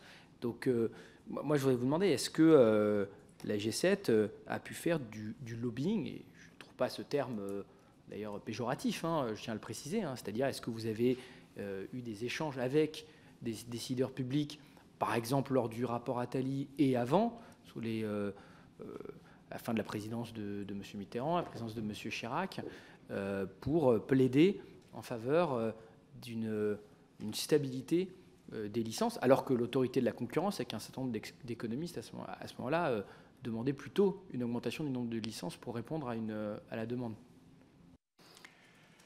Monsieur le Président, ceci est un mythe véhiculé par les concurrents de la G7. Mon intérêt, les intérêts des taxis, c'est qu'il y ait assez de licences de taxi pour servir les clients. Donc, je peux vous trouver d'innombrables courriers, j'en ai encore fait un il y a 6 mois, au préfet de police en lui disant « Monsieur le préfet, le nombre de taxis affectés au transport médicalisé est passé de 1500 en 5 ans à 5000. C'est normal, c'est le développement de l'ambulatoire, on a besoin de transport de taxis conventionnés, mais en même temps, c'est des taxis qui ne sont plus disponibles pour ceux qui n'ont pas besoin d'un transport médicalisé. J'ai écrit encore il y a 6 mois en demandant à ce qu'on compense ces pertes de nombre de licences. Les taxis et moi, on est bien conscients que, encore une fois, s'il y a un client, le taxi se doit de le servir. Et pour ça, on a besoin de plus de licences. Est-ce que je me suis battu pour que le nombre de licences à Paris soit fixe? La réponse est non. Je me suis battu en permanence pour qu'on objective la création de licences en la liant à un indice avec 5 facteurs, protocole de mai 2008, 5 facteurs qui permettent d'objectiver l'augmentation de la demande. En objectivant l'augmentation de la demande, on crée des licences sans avoir de préjudice pour la collectivité en créant des bouchons supplémentaires, sans avoir de préjudice pour le chauffeur parce qu'il maintient ses revenus ou les augmente, et sans préjudice pour le client, puisqu'on a créé des licences supplémentaires pour le servir. Donc c'est un mythe véhiculé par des amis qui me veulent du bien, qui ne correspond pas à la réalité. Et après, pardon, je laisserai la parole à la rapporteure et M. Zginski aussi, je crois, des questions. Mais juste d'un point de vue méthodologique, comment est-ce qu'on objective la demande de quelqu'un qui lève la main dans la rue et qui ne trouve pas de taxi?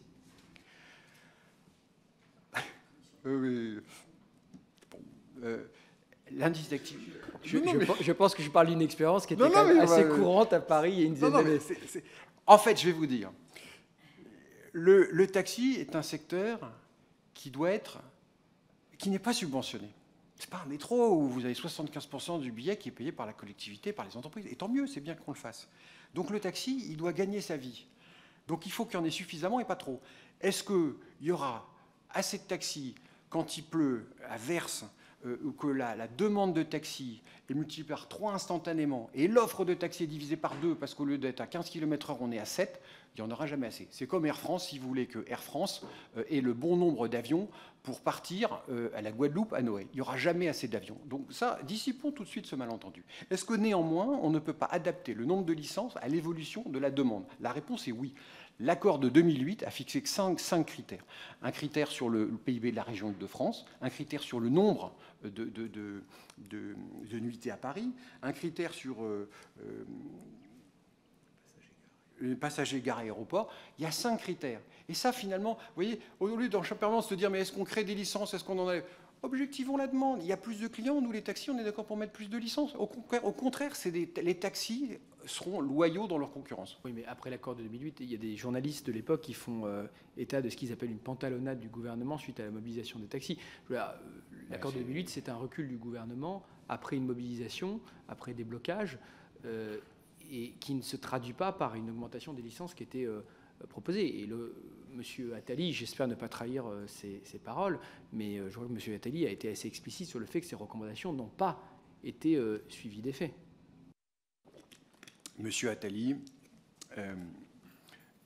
il a aussi dit dans son audition qu'il n'avait pas suivi les conséquences de son rapport sur une résolution sur 300. Et s'il avait suivi, il aurait pu le faire, mais c'est un homme extrêmement occupé, il aurait vu qu'il y a le protocole de mai 2008, qui est le juge de paix. Je ne conteste pas, et vous avez raison de le souligner, que de 1990 à 2002, il y a une stabilité du nombre de taxis alors qu'il y avait de la croissance. Bon, ben c'est dommage. C'est dommage. On aurait dû augmenter régulièrement le nombre de taxis. En tout cas, c'est ma position. L'augmenter et le baisser si nécessaire. Et là, le Parlement, vous avez mis en place les outils pour baisser le nombre de licences, puisque depuis la loi de 2014 et de 2016, les licences créées sont d'abord incessibles, et d'autre part, elles peuvent être détruites. Donc ça veut dire que si, à Paris, c'est la préfecture de police, s'il y a trop de licences créées et qui met en difficulté les chauffeurs, et encore une fois, pas de bonne qualité de service pour le client, si le chauffeur de taxi ne peut pas correctement et honorablement vivre de son métier. Vous avez créé, le Parlement, la représentation nationale a créé un outil pour baisser le nombre de licences. Donc nous, les taxis, on est favorable à ce que, mais avec des critères objectifs, protocole de mai 2008. C'est dommage parce qu'il n'a pas eu la communication qu'il aurait dû avoir, parce qu'on a un outil formidable pour adapter le nombre de licences en fonction du nombre de clients. Il n'y a pas plus malin. On a le système le plus intelligent de la planète. Oh, pardon,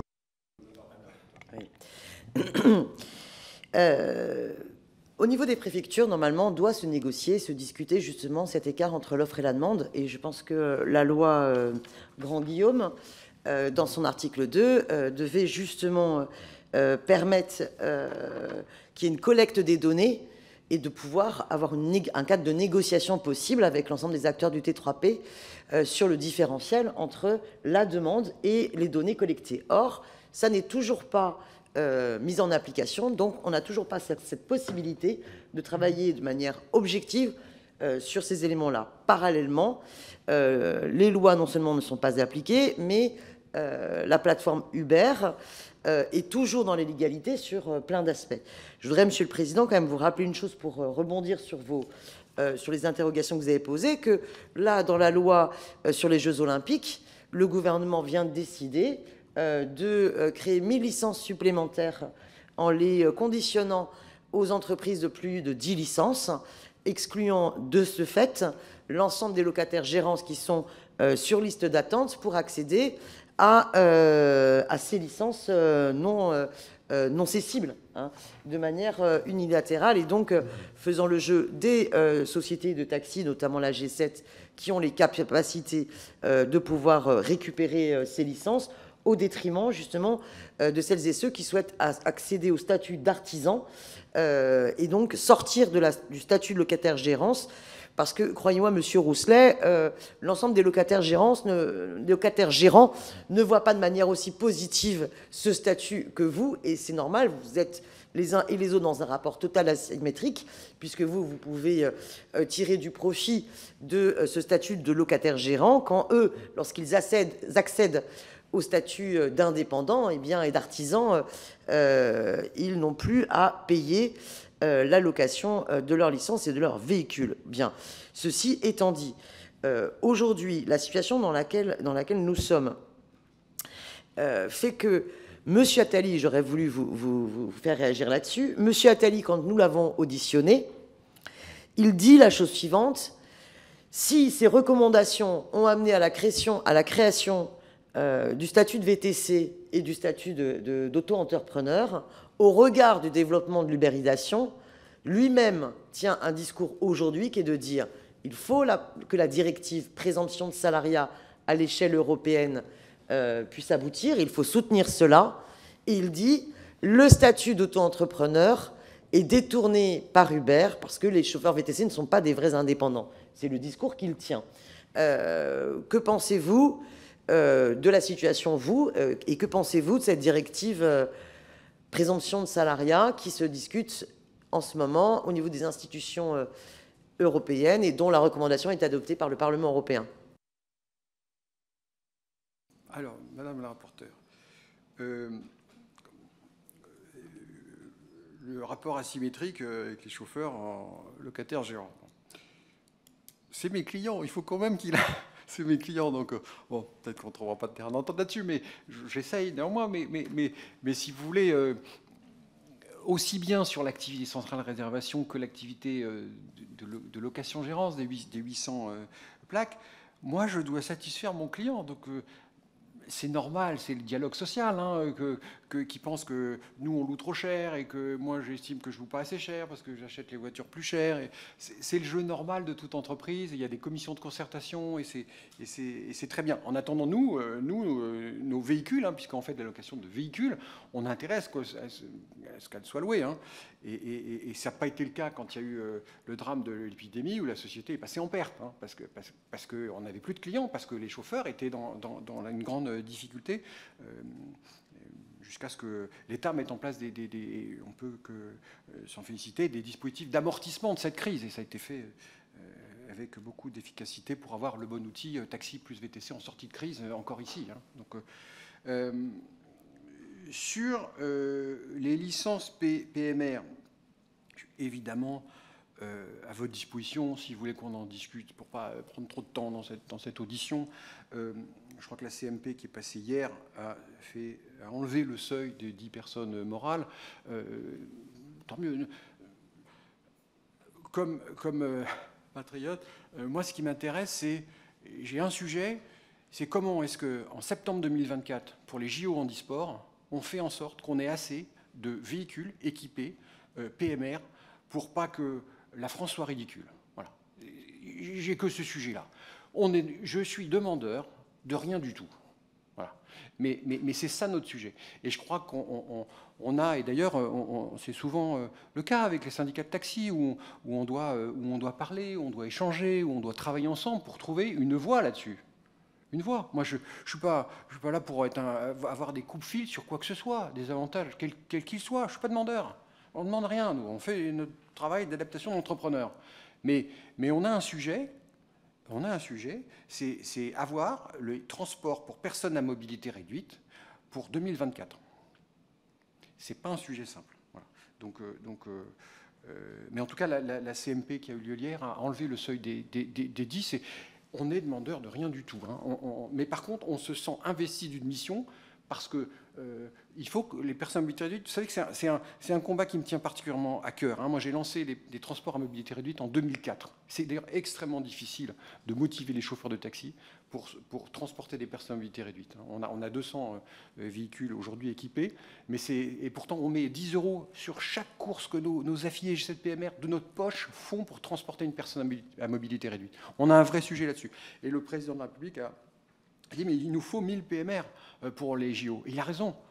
On a là une voie à trouver pour que la France ne se ridiculise pas si on n'a pas, comme l'a dit notre ministre des Transports, en n'ayant pas les bons outils pour transporter les personnes pour les handisports. Mais c'est pas un sujet facile. Mais là, à votre disposition, là encore, si on peut discuter, si on peut trouver des solutions. Voilà. Sur la directive européenne, présomption de salariat. Voilà, là, nous, on n'est pas... je suis toujours ravi de répondre à votre question. Mais là, on n'est pas vraiment concernés, nous. Hein, donc, moi, je n'ai pas d'opinion sur le sujet.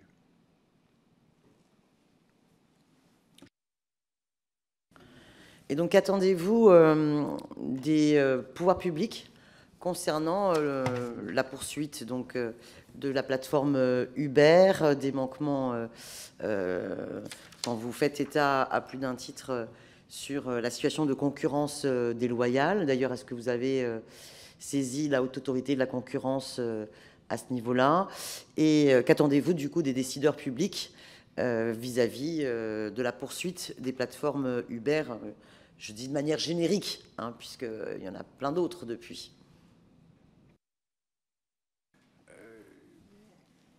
Moi, je pense que si l'État arrive à fiscaliser Uber, qui est le numéro 1 du marché, on parle de monopole G7, mais Uber, ils ont 2 fois notre part de marché à Paris. Hein. Ils sont 2 fois plus gros que nous. Hein.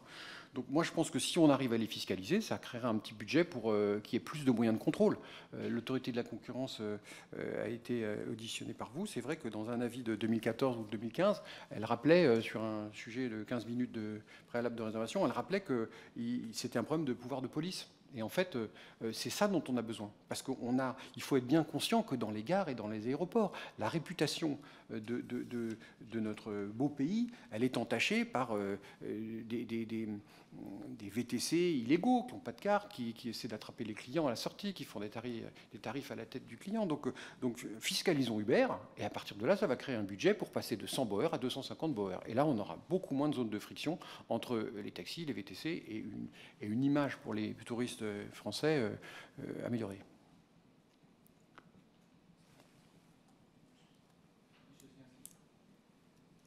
Pardon. Oui, merci Monsieur le Président, merci Monsieur Rousselet pour ces informations.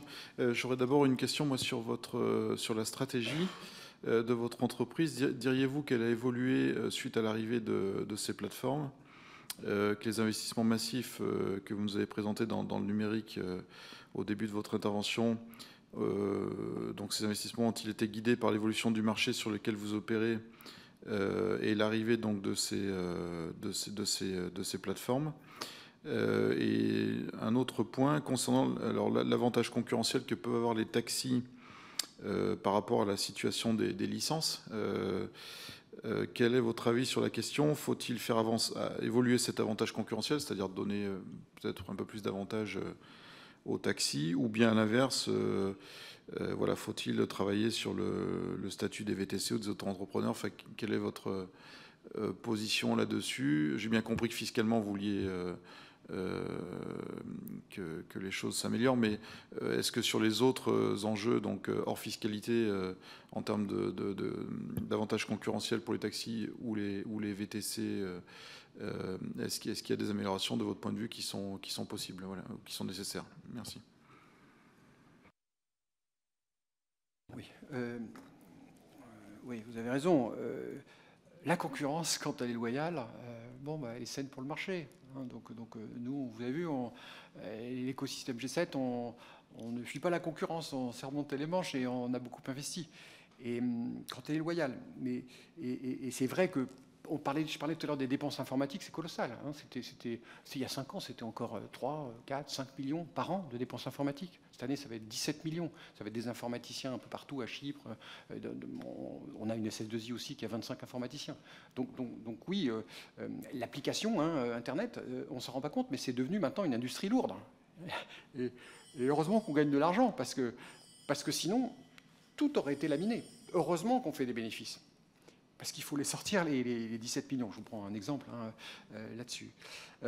Sur les droits et les devoirs quant aux détenteurs d'une licence, je pense que c'est compliqué. C'est des équipes qui ont été définies au fil des décennies, depuis Louis XIV, qui a créé en fait ces droits d'usage de la chaussée avec les cochers chauffeurs. Donc je pense que c'est très compliqué. On a passé beaucoup d'heures de négociations, rapport Chassigneux, rapport Attali, commission loi Thévenoud, loi Grand-Guillaume, Michel Alliot-Marie au ministère de l'Intérieur, 75 heures. On passe beaucoup de temps, et tant mieux, pour retrouver ces équilibres entre ces trois protagonistes. Je crois que là où nous, on peut avancer, c'est le CO2, la pollution, c'est, je crois, au moins 30% le transport. Bon, donc en 2007, on a lancé les taxis green.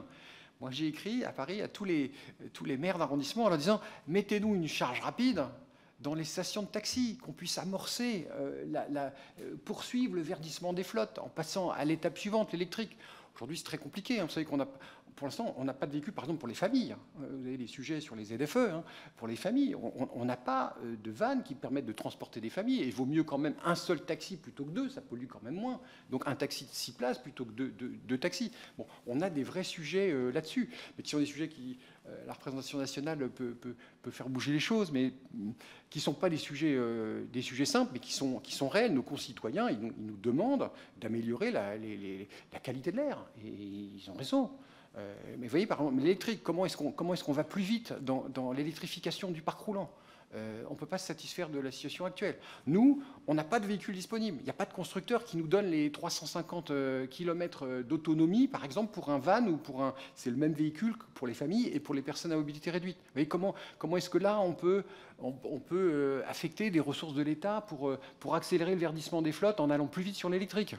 Mais c'est des sujets pas simples, et je sais que vous êtes à la manœuvre là-dessus, parce que, encore une fois, les intérêts sont les mêmes. C'est améliorer la qualité de vie de nos concitoyens.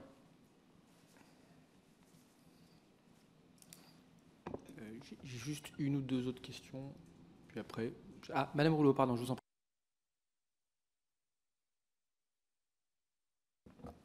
Oui, merci Monsieur le Président. Merci Monsieur pour votre exposé de départ qui non seulement était très clair, mais très utile pour des personnes comme moi qui ne connaissent pas forcément tout. Alors, je voudrais que vous me précisiez, parce que tout à l'heure, vous avez répondu à notre Président qui vous posait la question de savoir si vous n'aviez pas eu de difficultés pour faire valoir votre point de vue. Je voulais qu'elle soit plus précise, parce que vous n'avez peut-être pas eu de difficulté pour faire valoir votre point de vue à telle époque, mais au tout début peut-être, et en tout cas, sans parler de votre point de vue, parce que vous avez été peut-être entendu, vous avez des difficultés pour que vos interlocuteurs se rendent compte de la gravité, en fait, de l'arrivée des VTC. Je voulais que vous soyez un petit peu plus précis, parce que vous avez dit non, donc ce sera noté dans l'audition non. Donc, s'il y a non, mais, et j'aimerais que vous m'apportiez ces mais.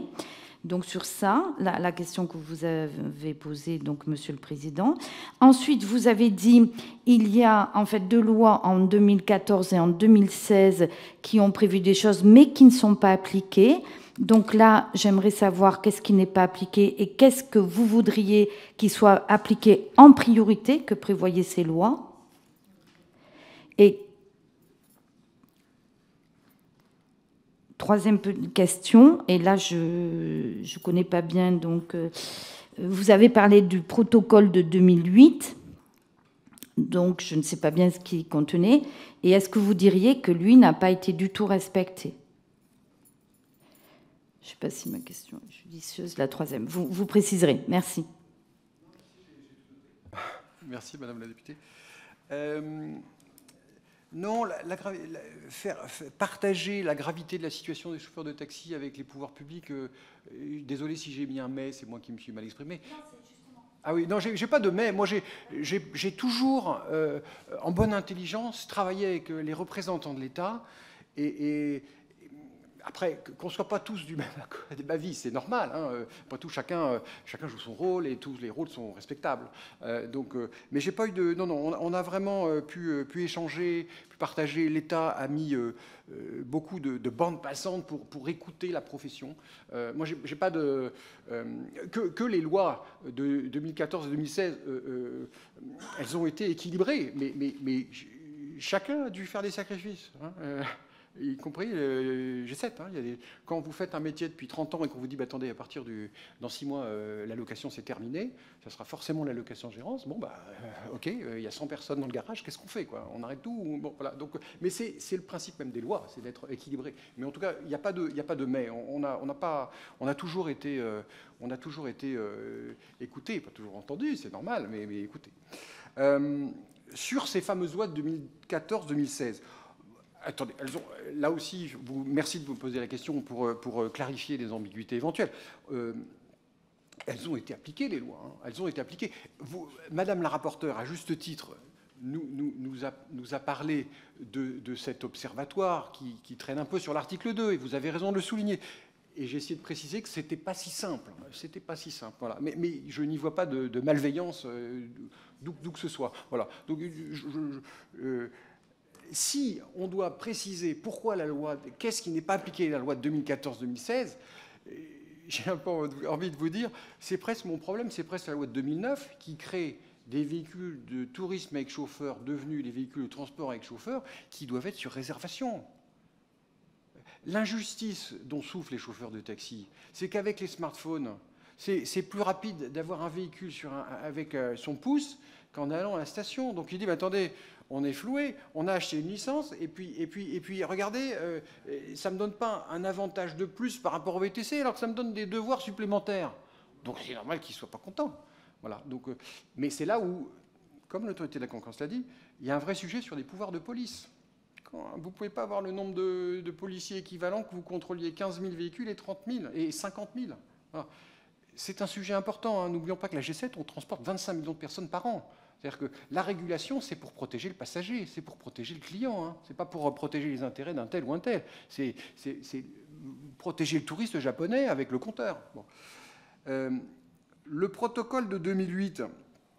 le protocole de 2008, c'est vrai que régulièrement, quand j'ai des contacts, je dis, mais il était prévu une voie réservée sur l'autoroute A1 pour qu'il y ait un temps de trajet prédictible pour les touristes, pour les hommes d'affaires. Bon, la voie sur l'A1, on l'a quand ça circule bien. Hein, voilà. Quand ça circule bien, là, on a le droit d'avoir la voie sur l'A1. Mais dès qu'il y a des bouchons, elle est fermée. Bon.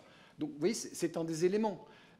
L'indice d'activité économique qui crée des licences, et la profession a dit OK sur la création de licences, conditionné par un indice mesurant la demande. Bon, moi, ça a été appliqué quelques années, mais très vite, ça a pu être appliqué. Donc c'est là où je dis, mais il y a un outil extrêmement raisonnable qui permet de concilier les intérêts de l'ensemble des parties. Voilà, sinon, beaucoup de choses ont été appliquées dans le protocole de 2008. Hein. Voilà. Merci pour... Vous êtes parfaite. Je savais que j'étais en bonne compagnie. Les parlementaires ont en même temps un accord privilégié avec la G7. Alpha Taxi. Hors G7.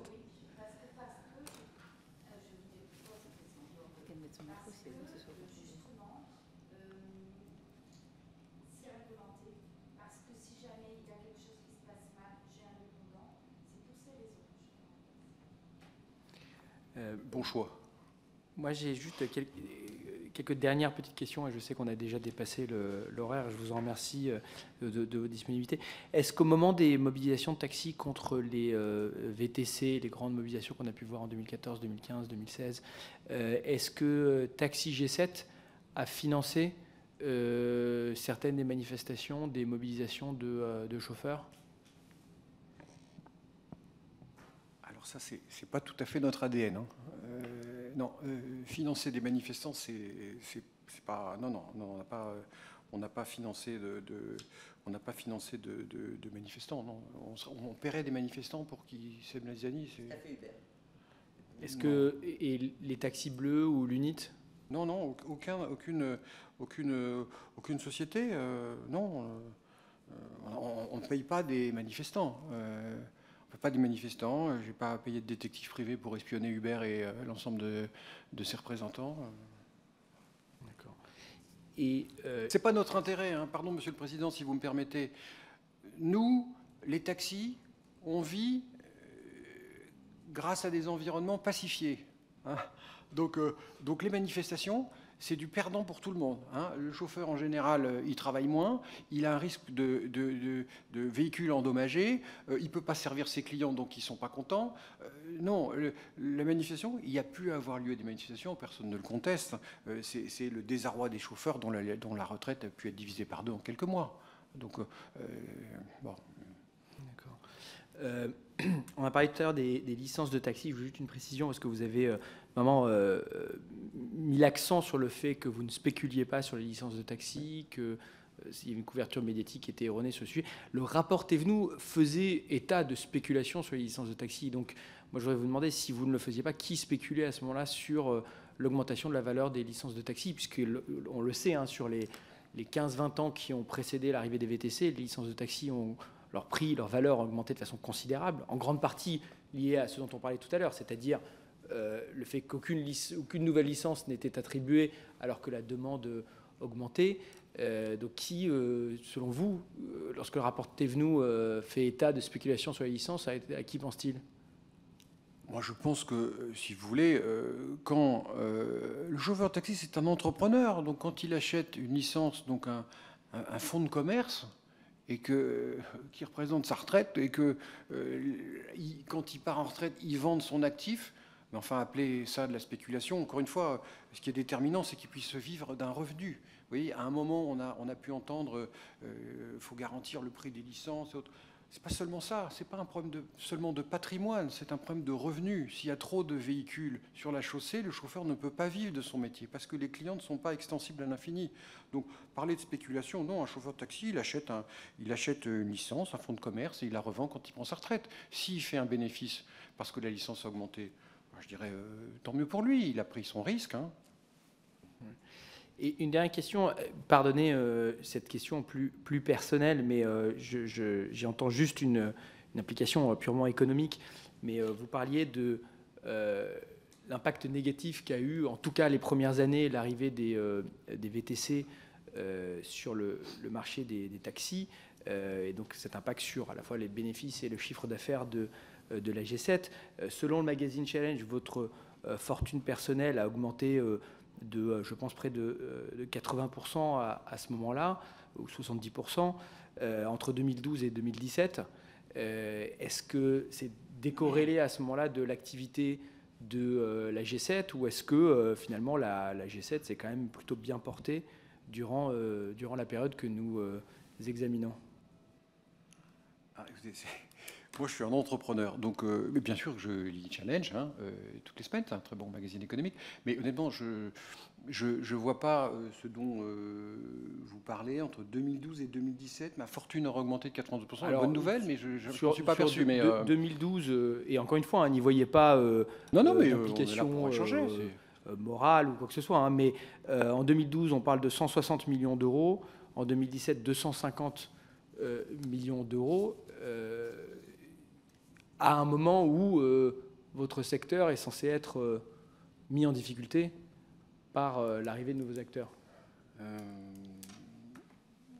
Je ne sais pas si le mode de calcul de Challenge a changé. En tout cas, moi, je suis fier de gagner de l'argent parce que si on gagne pas d'argent... G7 est la dernière société survivante à Uber. Il n'y a plus aucune société de taxi. Toutes ont été laminées, G7. Uber a mis 30 milliards pour détruire la concurrence. Il n'y a plus que G7. Il n'y a plus que G7. Et notre pays peut en être fier. Tous les impôts, ils sont payés chez nous. Ce qui est normal, on contribue à la solidarité nationale. Mais est-ce que challenge, là, il faut interroger le challenge, est-ce qu'ils ont changé le mode de calcul? Moi, c'est pas quelque chose que, oui, ma fortune, moi, je suis un entrepreneur. Ce qui m'intéresse, c'est d'investir pour mes clients, dont vous faites partie les uns les autres, et je m'en réjouis, parce que vous êtes exigeants et il faut vous donner le meilleur service au meilleur prix. C'est ça la bagarre contre Uber, hein. C'est le meilleur rapport qualité-prix. C'est là-dessus que les chauffeurs G7 sont les meilleurs. Tout à fait, et vous avez toutes les raisons d'être fier de votre parcours d'entrepreneur, pardon, pas d'auto-entrepreneur. Je tiens à le souligner. Mais finalement, moi, c'est ça qui m'intéresse, hein, d'un point de vue vraiment de l'impact sur le secteur, sur votre secteur, parce que vous avez plaidé pour le secteur des taxis plus généralement. Moi, je me suis amusé tout à l'heure de votre comparaison avec David et Goliath, qui me paraît effectivement assez appropriée. C'est-à-dire qu'après quelques années de concurrence, vous avez dit avoir un accès sans filtre aux dirigeants politiques de l'époque, et j'imagine que c'est toujours le cas aujourd'hui, aux différents ministres, ministre de l'Intérieur, ministre de l'Économie, avoir échangé avec le futur président de la République, François Hollande, lors de sa campagne présidentielle, que finalement vous êtes assez satisfait des différentes lois, que ce soit la loi Thévenoud ou la loi Grand-Guillaume. Pour rappel, M. Magan, lui, disait au contraire que ces lois étaient une grande déception pour Uber. Le Magan d'aujourd'hui, hein, qui aujourd'hui est plutôt très critique du modèle, mais qui considère que ces lois ont été des douches froides pour Uber. Votre société, et en tant que Français, nous en sommes évidemment ravis, se porte très bien. Et a atteint des chiffres qui sont supérieurs à la période avant l'arrivée des VTC. Donc en effet, on était dans, à moins que je ne m'abuse, on était dans David et Goliath, et David l'a remporté, et aujourd'hui le roi. Bon, si vous voulez, Monsieur le Président, l'accès sans filtre au plus haut de l'État, je suis désolé, mais là, je me dois d'un peu nuancer ce propos. Nous travaillons avec l'administration. J'ai pas d'accès sans filtre au plus haut niveau de l'État. Hein. J'en ai pas besoin. Je travaille avec l'administration. Je travaille avec l'administration du ministère des Transports. J'ai pu échanger avec Clément Beaune à l'occasion d'une hausse de taxi où Bercy partait sur 2%, et j'estimais que 2%, c'était mettre à mal le compte d'exploitation des taxis. Mais Clément Beaune est mon ministre de tutelle, donc c'est à lui que je m'adresse quand on met 2%. Et heureusement, Bercy, le ministère des Transports ont compris que cette transition énergétique nécessitait des investissements lourds pour les chauffeurs. Hein. Donc on a eu 4% de hausse du prix du tarif, et heureusement, l'augmentation du prix du gazole, l'augmentation du prix des véhicules hybrides fait que le chauffeur, il ne peut pas la refacturer au client si ce n'est au travers de son tarif réglementé. Donc non, j'ai pas d'accès à l'État au plus haut. Je vous dis, moi, j'ai jamais mis les pieds à l'Élysée depuis 15 ans. La dernière fois que j'étais en 81, c'était François Mitterrand. Vous voyez, donc bon, voilà. Donc j'ai pas d'accès au plus haut niveau de l'État. Non, voilà. Mais avec l'administration, on échange, on discute avec les parlementaires qui ont la gentillesse de nous recevoir pour partager. Sur je ne peux pas non plus, si vous voulez, le choc d'offres qui a multiplié par 3 le nombre de véhicules, la situation des chauffeurs de taxi a quand même été terrible. Leurs conditions de travail, elles se sont dégradées. Aujourd'hui, c'est plus dur. Quand on libéralise un secteur comme ça a été le cas, alors même qu'on avait mis l'outil pour augmenter le nombre de licences en 2008, ce que malheureusement, et c'est un mea culpa peut-être de notre profession, on l'a peut-être pas fait assez savoir, puisque même M. Attali estime qu'on n'a pas appliqué son rapport. On l'a appliqué, on est 75 heures de négociation. Oui, c'est sans doute un déficit de communication, quand mes concurrents sont des champions de la communication. Hein. Là, ils sont pas loin d'Hollywood, hein, donc il n'y a pas de problème. Donc voilà, notre société se porte bien. Mais une société, c'est fragile. C'est fragile, il faut en être bien conscient. Quand on a des actionnaire comme ceux d'Uber qui ont mis 30 milliards en pure perte depuis 10 ans, ce n'est pas le cas de G7. On n'a pas de subvention, on ne demande pas de passe-droit. Nous, on travaille pour vous donner, à vous les clients, le meilleur rapport qualité-prix. Mais on est sans filet. Donc c'est fragile une société. Voilà. Donc pardonnez-moi de un petit peu nuancer, mais on est propos. Merci, Monsieur le Président. Merci, Monsieur Rousselet. Je vous remercie. Madame la rapporteure, peut-être, vous avez une question supplémentaire? Non, mais une remarque. Une remarque, Monsieur le Président. Je pense vraiment qu'il faut prendre conscience de ce qu'a été la période 2014, 2016, 2017 chez les taxis. Ça a été des tentatives de suicide. Ça a été vraiment des professionnels artisans qui, à un moment donné, ont tout perdu la valeur de la licence qu'ils avaient mis de côté et qu'ils escomptaient. Madame la rapporteure, ce n'est pas moi que nous auditionnons. Nous avons parlé. N'oublions pas ce que ça a été. Nous auditionnons les personnes que nous auditionnons. Tout à fait. Mais vous avez fait pas mal d'interventions. Nous avons évoqué ces sujets vous avez avec pris énormément. beaucoup la parole pour bien sûr, mais exprimer vos appréciations personnelles. Je me permettais de réexprimer à cet instant. À cet instant, la situation qui a été celle des chauffeurs de taxi, je pense notamment aux artisans, salariés et locataires gérants. Madame la rapporteure, j'aurais donc des questions supplémentaires que je transmettrai par écrit. Si vous avez des questions supplémentaires par voie orale, je n'ai absolument aucune objection à ce qu'on prenne plus de temps pour que vous puissiez les poser naturellement. Si vous avez des questions par écrit, Monsieur Rousselet, nous vous transmettrons les questions. Ce n'est pas un débat ici, nous ne sommes pas en hémicycle, nous posons les questions que nous pouvons poser aux personnes auditionnées, et les sujets dont vous avez fait état ont été évoqués à plusieurs reprises et nous les avons écoutés par un certain nombre de représentants des chauffeurs, soit de taxi ou d'ailleurs de VTC, qui ont parlé de leur situation, et nous continuerons à en parler naturellement dans les prochaines semaines. Monsieur Rousselet, je vous remercie infiniment de votre disponibilité. Nous aurons en effet des questions supplémentaires et dans l'intervalle, je vous souhaite une excellente journée. Merci de votre attention et je suis évidemment à votre disposition. Merci. Merci. Merci à vous.